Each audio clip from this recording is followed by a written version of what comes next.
நான் அடுத்து வர மணித்துறையில் நான் உங்கள்கிட்ட பேசுகிறேன். காலையில் ஃப்ரெஷ்ஷாக வந்துருக்கீங்க, அதனால் உங்களுக்கு ஃப்ரெஷ்ஷாக சேவிங்ஸ் டிப்ஸும் உங்களுக்கு கொடுக்கணுன்றது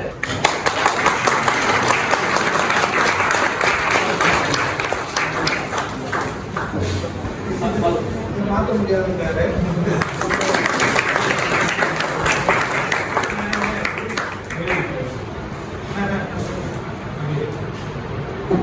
அடுத்ததாக செல்வியாருக்கு சாலை போடு.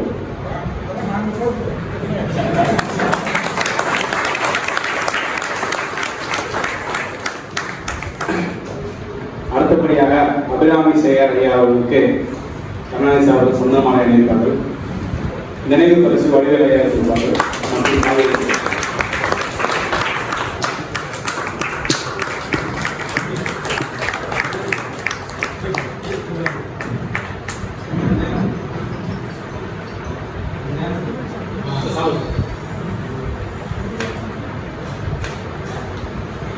அடுத்தபடியாக கருணாநிதி சார் அவர்களுக்கு செல்வி ஐயாவும் அபிராமி சேகர் அவர்களும் சாலை நினைப்பார்கள்.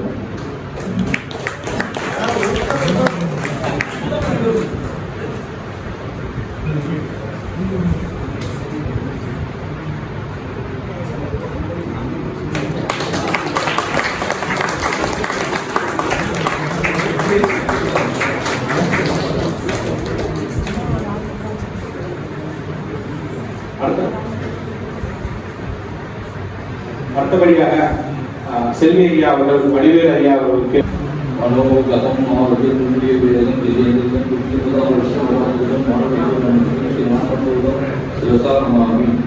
எனக்கு கொடுத்த தாய் தந்தையருக்கும் எனக்கு ஜோதிடம் கற்றுக்கொள்ள விரும்பாதற்கும் என் குலதெய்வத்திற்கும் எந்த எதிர்பார்ப்பும் பகவானி சொல்லாலும் ஒரு சில வார்த்தைகள் பேசியிருக்கிறேன்.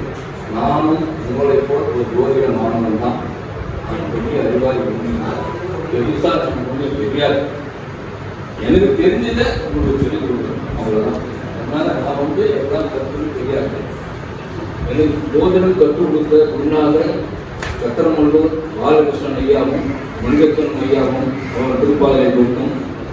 நான் ஜோதிட வகுப்பு படித்து கடைசி வரைக்கும் என் கூடவே இருந்து என்னை வழிநடத்தணும் குமாரவேல் ஐயா அவர் திருப்பாலை கொடுத்து. ஏன்னா அவர் இல்லைன்னா நான் இந்த அளவுக்கு பண்ணிருக்க மாட்டேன். இதுக்குமே கூடவே 2 பேரும் சேர்ந்து ஒரே ஆள் ஜோதிடம் சொல்லுவோம். அவர் என்னோட முன்ன படிச்சாரு, அதுக்கப்புறம் நான் படிக்கிறேன். அதே 2 பேரும் அவ்வளோ இருக்குமே. ஒரு ஆண்டு 2 நாளைக்கு ஒரு முறை பார்க்கணும்னா ஃபோன் பண்ணி கூப்பிடுவார், வா அப்படின்னு. அதே மாதிரி நான் வேலூர் அந்த பக்கம் தான் எனக்கு கிளாஸ் நிறைய போயிருந்தேன். ஐயா நீ என் கூட கிளாஸ் என்ன சொல்லியிருந்தாரு. சார் கூப்பிடுவார், அப்பா எங்கள் ஆஃபீஸ் வரமாட்டியா அப்படின்னு. என்னை கிட்ட சேர்த்துக்கும் மாணவர்கள் ஐயா தான். என்னை உடன் அழைத்து வந்ததும் ரவி சார் தான். ஏன்னா 2 பேருமே ரொம்ப எனக்கு அன்பனியமாக பெற்று இருந்தாங்க. அவங்க 2 பேருடைய திருப்பாலை சுற்று வணங்குறத தப்பே கிடையாது. சரி, இப்போ ஒரு சப்ஜெக்ட் பேசணும்.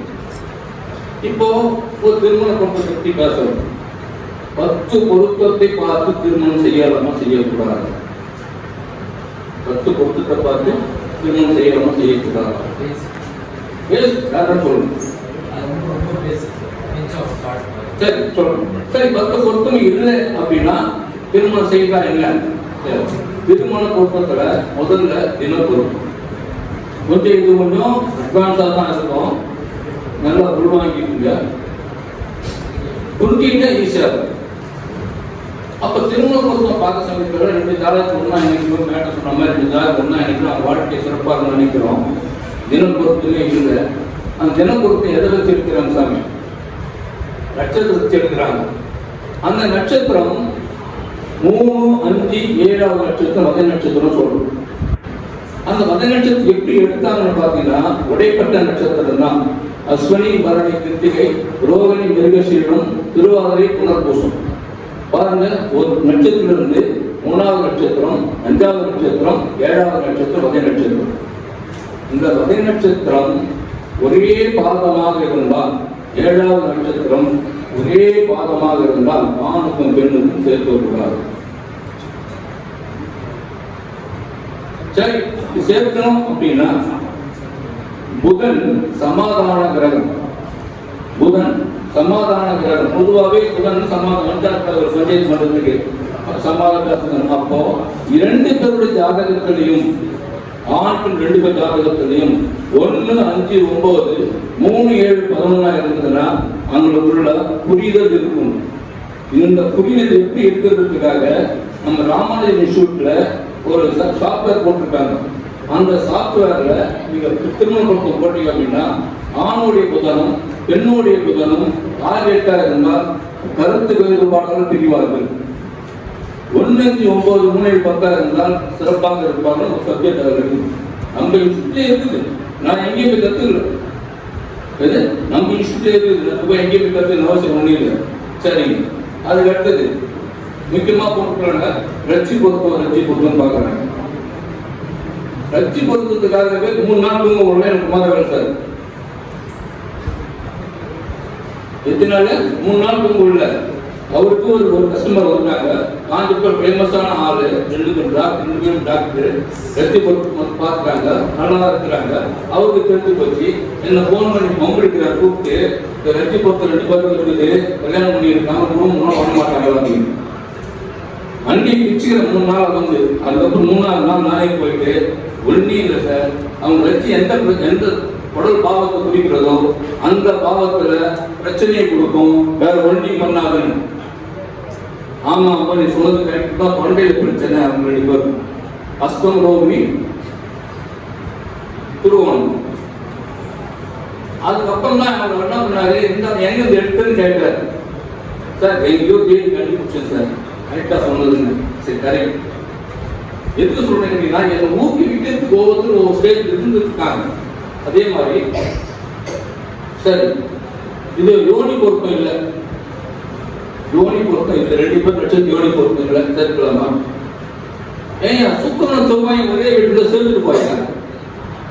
ஆண்டாவது சுக்கரனும் பெண்ணாவது செவ்வாயும் ஒரே ராசி சேர்ந்துட்டு போ. பிரச்சனை வராது, தெரியாது. 1, 5, 9, 3, 7, 11 ஆணுக்கு 10 செவ்வாய் சுக்கரன் சேர்ந்துட்டு போ, பிரச்சனை பண்ணாது. அதுக்கப்புறம் இந்த பெண்ணுடைய 8ஆம் அதிபதி ஆணுடைய 8ஆம் அதிபதி ஒருவருக்கு ஒருவர் 1, 5, 9, 3, 7, 11 இருந்ததுன்னா அந்த பிரச்சனையே இருக்க. யோனி பொறுத்துமே இல்லைங்க. யோனி பொறுத்துமே இல்லை. எப்படி சேர்க்கலாம்? அவனுடைய ஒவ்வொரு பாவத்துக்கும் 8ஆம் பாவம் ஒரு உறுப்பு குறிக்கும். லக்னத்துக்கு 8ஆம் பாவம் ஆண் உறுப்பு, லக்னத்துக்கு 8ஆம் பெண் உறுப்பு குறிக்கும். அந்த 2 பெண்ணும் 2 உறுப்பையும் ஒன்னா சேர்த்து விட்டுடு, அந்த வேலை முடிஞ்சு போச்சு. அது ஏன் பிரிச்சு கிடக்குறேன்? அந்த பொறுத்து இந்த பொறுத்து ஏன் பிரிச்சுக்கிற? நாளையில ஒரு விதி உண்டு. ஐயா சொன்னாரு, நாலு எழுதி ஐயா கிட்ட படிச்சோம் அப்படின்னு. எழுதி பிரசன் ஐயா கிட்ட ஐயா நானும் மார்க் நேரடி ஸ்டூடெண்ட். அப்போ இந்த வச்சு கொடுத்தோம் கையில் போட்டோம் சொல்றேன் இல்லையா? கையில் பாம்பு ஆண்டாளர்கள் ராகக்கேதும் பெண்தாளர்கள் ராகக்கேதும் 3, 5, 9, 7, 3, 5, 7, 9, 11 அந்த சேர்த்து விட்டுப்போ பெரிய பெரியாது.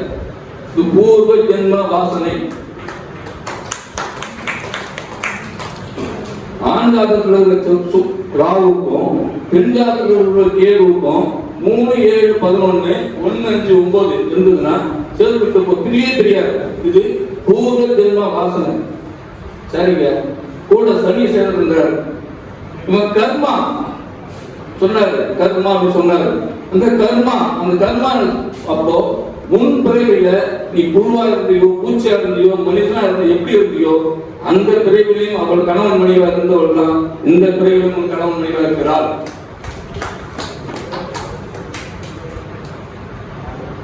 ரொம்ப ரொம்ப அதாவது தோண்ட சொன்னாங்க. 12 பாவமும் புதையில் வருமா சொன்னாங்க. எல்லா பாவமே புதையில் தான். பரிகாரம் சொல்றீங்க. ஒரு சுத்திட்டா பேச திருவாரூர் வராது பேசுறது. அப்போ இந்த திருமண பொருத்தத்துல இவ்வளவு விஷயங்கள் இருக்குது. சரிங்க. ரட்சி பொருத்தத்துல எடுத்தோன்னு என்ன சொல்லிட்டாங்க? ஆரோகணம் அவரோகணம். அது வந்து என்ன சொல்றாரு? 7ஆம் இடம் சிறப்பா இருந்தா ஆரோகணம் அவரோகணம் சேர்க்கணும் அப்படின்ட்டு. நான் என்ன சொல்றேன், அந்த ரட்சி பொறுத்து ஆரோகணம் அவரோகத்துக்கு போகாத. செவ்வாயும் சுக்கிரனும் ஒன்னா இருந்தா சேர்த்து விட்டுடு, ராகுவும் கேதுவும் ஒன்னா இருந்தா சேர்த்து விட்டுடு, 1 5 9 சேர்த்து விட்டு, இது பிரியாது, எந்த கிரகத்திலும் பிரியாது. ஆனா இல்லைன்னா தான் கொஞ்சம் பிரச்சனை. அப்ப ஒவ்வொருத்தரும் நம்ம வந்து அந்த 10 பொருத்தத்துல இந்த பொருத்தத்துக்கு அந்த பொருத்தத்துக்கு இந்த பொருத்தத்தை நிராகரிக்க விட கிரகங்கள் பொருத்தத்தை பார்த்து திருமணம் செய்யுங்கள். உங்களுடைய லக்னாதிபதி பெண்ணுடைய ஜாதகத்தை 7ஆம் இடத்துல இருக்குதா, அந்த 7ஆம் அதிபதி பெண்ணுடைய லக்னத்தில் இருக்குதா, சேர்த்து விட்டு போ, 2 ஒண்ணா பிடிச்சிக்க போது தெரியாத. ஆனா லக்னாதிபதி 7ஆம் அதிபதி ஒரே வீட்டில் இருக்குதா, சேர்த்து விட்டு போ. ஏன்னு கேட்டீங்கன்னா இந்த வந்து திருமண பொருத்த பாகத்தில் நிறைய பேர் நிறைய விஷயங்கள் சொல்லியிருக்காங்க. அதனால இது எளிமையா இருக்குது. எனக்கு என்னுடைய அனுபவத்தை நான் பார்த்தது நான் உங்களுக்கு பரிமாறிக்கிறேன். இதுதான் விதி, நான் சொல்லல, கருத்துக்களை பரிமாறிக்கொள்கிறோம். ஐயா சொன்னாரு, சொல்ல 5 9 பத்தி பேசினாரு. நம்ம இன்ஸ்டியூட்ல ராஜான்னு ஒருத்தர் கேபி ஸ்டூடெண்ட் மாஸ்டர் கிளாஸ் எடுத்திருந்தாரு. ஒவ்வொருத்தரும் இந்த ஜோசியத்துக்கு வரது காரணமே அவங்கவுங்க வாழ்க்கையில் பட்ட கஷ்டத்தை தெரிந்து கொள்ளுறது. ஏன் இப்படி நடக்குது, ஏன் இப்படி புரியுது, ஏன் நடக்குதுன்னு தெரிஞ்சுக்காக கிளாஸுக்கு வந்திருக்கும். நான் எப்படி வந்து கேட்டீங்கன்னா, என்னுடைய மகளுக்கு கல்யாணம் பார்க்க சொல்லலாம், காஞ்சிபுரத்தில் இருக்கிற எல்லா தோஷத்துக்கும் ஒரே பார்க்குறேன். கல்யாணம் ஆவாதுன்றாரு, ஒரு செவ்வாய் தோஷம்ன்றாரு, ஒரு நாக தோஷம்ன்றாரு, எந்த தோஷம் எந்த தோஷம்ன்றாரு, ஆவாதுன்றாரு. அப்போ ஒருத்தர் கேட்க சொல்லலாம், நீ என்ன நட்சத்திரம் என்ன ராசின்னு கேட்டார். நட்சத்திர ராசி சொன்ன பிறகு நீ படி அப்படின்னாரு. படித்தேன். அதே மாதிரி குமாரவேல் ஐயா சார் கூட அவருடைய பொண்ணோட கல்யாணத்துக்கு பிரச்சனை, அதனால அவர் வந்து படிச்சார். எல்லாருமே வந்து அதே மாதிரி இந்த ராஜா சொல்றீங்க இல்லையா, ஐயா சொன்ன மாதிரி 9ஆம் மாத தசை 5ஆம் மாத புத்தி எங்கேயோ போய் ஜோசியம் பார்த்தார். பார்த்த உடனே சூப்பரா பாக்கியாதிபதியும் பூர்வ புண்ணியம் அருமையா இருந்து எல்லாம் போய் வியாபாரம் பண்ணிருந்தாங்க. அங்க இருந்து வந்தாரு, 2-3 லட்சத்துக்கு பட்டு சார் வாங்கினா சரியா வாங்கினாரு, தொழில் செய்தார். அப்போ தொழில் செய்ய சொல்ல ஒரு 6 மாசம் தான் போச்சு. அதுக்கப்புறம் தொழில் டவுன் ஆகிடுச்சு. ஏன் நல்லா சொன்னார் ஜோசியர், நமக்கு 9ஆம் மாதம் நடக்குது பாக்கியம், பூர்வ புண்ணியம் 5ஆம் நடக்குது, ஏன் நமக்கு தொழில் பட்டுச்சு அப்படின்னு கேட்டாரு. அப்பதான் அவங்க பாவத்தை தொட ஆரம்பிச்சார். 10ஆம் பாவத்துக்கு 9ஆம் பாவம் 12ஆம் பாவம், 10ஆம் பாவத்துக்கு 9ஆம் பாவம் 12ஆம் பாவம் தொழில் செய்யக்கூடாது. 10ஆம் பாவத்துக்கு 12ஆம் பாவம் ஏக சமயத்துல 9ஆம் பாவம் ஏக சமயத்துல நீதி நியாயம் தர்மம் தான் பேசணும் மொழியா, தொழில் நடக்காது, லாபம் கிடைக்காது அப்படின்னு அப்பதான் அவர் உணர்ந்தோம். ஐயா சொன்னாரு இது மாதிரி இருக்குதுன்னு. அப்போ உணர்ந்து வைக்குது, நம்மள எப்ப உணர்ந்து வைக்குது. அப்போ ஒவ்வொன்றுமே வந்து ஒவ்வொருத்தரும் வந்து அது உணர்ந்து பிறகுதான் அது நல்லது கெட்டது எல்லாருக்கும் தெரியும். சரி, இப்போ எல்லா கிரகமும் பெரிய கிரகம் சொல்றாங்க. ஒரு சின்ன ஒரு 5 நிமிஷம் பேசுவாங்க. ராகு எல்லாருக்கும் பெரிய கிரகம் கேது தான். எல்லாருக்கும் பெரிய கிரகம் கேது தான். அதுக்கு அடுத்தது ராகு. இப்ப ராகு கேதுக்கள் வந்து காலசர்ப்ப தோஷம் சொன்னாலும் கேது. அப்போ ராகு என்பது வாய், கேது என்பது மலவாய். அப்போ உனக்கு உடம்பு பிரச்சனை பண்ணுச்சுன்னா நீ 3 நாளைக்கு சாப்பிட மாட்டேன், நல்லா இருந்தா சாப்பிட பாரு. உன்னை கண்ட்ரோல் பண்ற கிரகம் என்னது? கேது. நீ என்ன வேணாலும் கூட திண்ணீரை சொல்ற கிரகம் எது? ராகு. என்ன வேணாலும் திண்ணி உடம்பு முடியாம பட்டுக்கு நான் கேது என்ன பண்ணுது, சாப்பிடாத வயிறு பிரச்சனை பண்ணது சொல்றது. அப்போ எல்லா கிரகத்தையும் விட கண்ட்ரோல் பண்ற கிரகம் கேது தான். அப்போ ஒரே சின்ன சூட்சம் சொல்லிடுறேன். எல்லா ஜாதகத்திலையும் பாருங்க, ராகு அஸ்வினி மகம் மூலம் மாந்தியின் சாதகத்தில் உள்ள கிரகம், திருவாதிரையின் சாதகத்தில் உள்ள கிரகம், சதய நட்சத்திர சாதத்தில் உள்ள கிரகம். இந்த கிரகம் ஒரு கிரகத்தை பார்த்தாலும் அந்த கிரகம் இந்த நட்சத்திர சாதத்தை பெற்றிருந்தாலும் அந்த காரகமோ அந்த பாவமோ அந்த கிரகமோ வேலை செய்யாது. மாந்தியை பார்க்கறதில்ல, மாந்தியை பாருங்க. மாந்தியை பார்த்து பலன் சொன்னோம் அப்படின்னா இன்னும் கூடுதலா பலன் சொல்லலாம். அதுக்காக தான் எடுத்தாங்க. அப்போ கேதுவுடைய சாதகத்தில் எந்த கிரகம் இருந்தாலும் அதனுடைய பாவமும் காரகமும் நமக்கு தடைப்படுகிறது. இது நிதர்சனமான உண்மை. சரி, இது வரைக்கும் இன்னும் ஒரே ஒரு பாயிண்ட் சொல்லிடுறேன். இப்போ நிவர்த்தி ஸ்தானம் சொல்றோம். ஐயாவுக்கு வேலை கிடைக்கல, எனக்கு வந்து நோய் நடிகா இருக்குது, திருமணம் ஆகல, அப்படி நிவர்த்தி ஸ்தானம் பார்க்க இல்லையா? நிவர்த்தி ஸ்தானம் எப்படி எடுக்கணும்? சின்ன உதாரணத்தை சொல்றேன். 6ஆம் பாவம் நோய். நீ இங்கிருந்து நோயினா எங்க போறோம்? ஹாஸ்பிட்டலுக்கு போறோம். ஹாஸ்பிட்டல் இந்த 6ஆம் பாவத்துக்கு 7ஆம் பாவம். ஹாஸ்பிட்டல் போன உடனே உங்க தங்க வைக்கிறாரு, மருந்து மாத்திரை கொடுக்குறாரு. நடந்து போப்பா, நல்லா இருக்கணும்.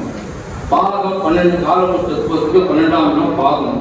அப்போ 6ஆம் இடம் நோய், அதை தீர்க்க வைக்கிறதுக்கு 12ஆம் இடம் அது தீர்வு. அப்போ 12ஆம் வீட்டு அதிபதி 6ஆம் வீடு இந்த வீட்டு அதிபதிக்கு 7ஆம் வீட்டு நேர் 7 எந்த கிரகம் இருக்கிறதோ, எந்த பாவம் இருக்கிறதோ அதுவே நிவர்த்தி ஸ்தானம். அந்த நிவர்த்தி ஸ்தானம் நல்லா இருந்தாக்கா நீ எல்லாருக்கும் நிவர்த்தி பண்ண முடியும், பரிகாரம் பண்ண முடியும், இல்லைன்னா பரிகாரம் பண்ண முடியாது. அப்போ நமக்கு உதாரணத்துக்காக சொல்றேன். அப்போ நமக்கு வந்து ஒவ்வொரு பாவத்துக்கும் பாவாதிபதி எங்க நிற்கிறாரோ அந்த பாவாதிபதிக்கு 7ஆம் அதிபதி தான் நமக்கு வந்து பரிகாரம். இப்போ பரிகாரம் பண்ண சொல்லிக்கிற அந்த நிவர்த்தி ஸ்தானாதிபதி நல்ல நிலையில் இருந்தாருன்னா நீ பிள்ளை குடிக்க போட்டா கூட பரிகாரம் சரியா போயிடும். அந்த நிவர்த்தி ஸ்தானம் சரியில்லை அப்படின்னா நீ என்ன பரிகாரம் பண்ணாலும் பரிகாரம் பறிக்காது. செக் பண்ணி பாருங்க, உங்களுக்கு ஏதாவது தெரியும், செக் பண்ணி பாருங்க.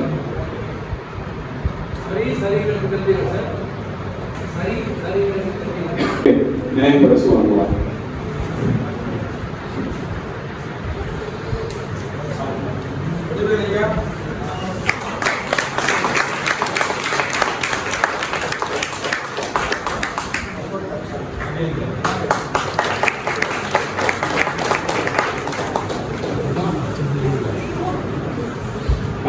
உமா மேடம் அவர்களுக்கு அபிராமி செய்யார் அவர்கள் நினைவு சொல்லுவாங்க.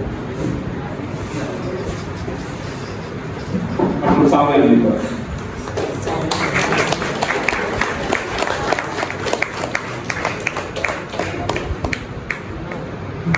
அடுத்தபடியாக கீதா மேடம் அவர்களுக்கு வடிவேலையா அவர்கள் நினைவு சொல்லுவார்.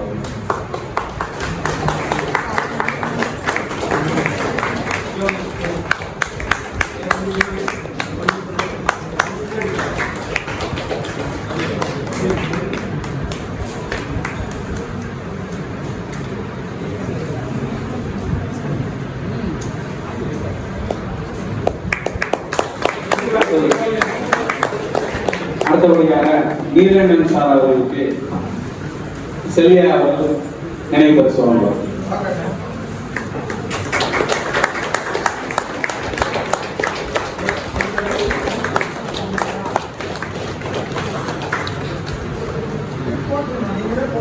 வஜ்ரவேல் சார் அவர்களுக்கு அபிராமி செய்யார் அவர்கள் ஐயா அவர்கள் பரிசு வழங்குவார்.